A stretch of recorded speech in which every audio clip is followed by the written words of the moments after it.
Mahal ko ang aking bayan, pagkat utang ko rito at magiging utang pa ang aking kaligayahan.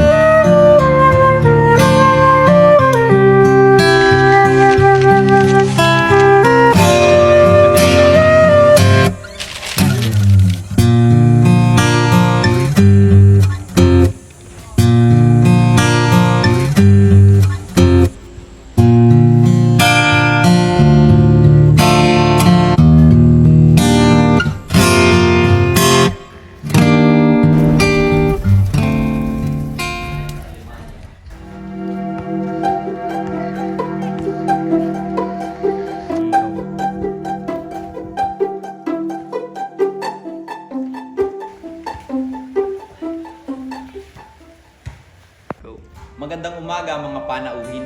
Tulad sa Alemanya, ang isang uri ng paggalang ay ang pagpapakilala. Ako nga pala si Juan Crisostomo Ibarra, Magsalin, anak ni Don Rafael Ibarra. Ikinagagalak kong makita ko kayong lahat. Ngunit masigit na masaya ako dahil nakabalik na ako sa aking mahal na inang bayan. Matapos ang aking 7 taon na pag-aaral sa Europa. Naparito ako dahil gusto kong malaman kung anong totoong nangyari sa aking mahal na ama.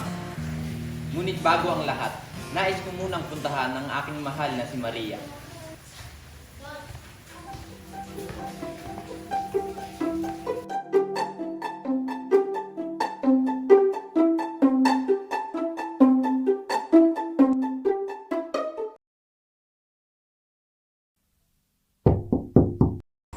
Pia, nandiyan po ba ang aking mahal na si Maria? O Maria, wala pa rin kupas ang iyong ganda. Sa aking puso ay ikay nag-iisa. Nakalimutan? Anong nakalimutan? Ang iyong natatanging ganda at kabaitan ay hindi makalilimutan ng sino man.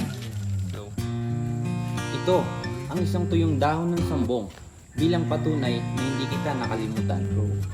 Mauna na ako, aking mahal, sapagkat bibisitahin ko pa ang puntod ng aking ama. Hanggang sa muli nating pagkikita, Maria. Sa talikod.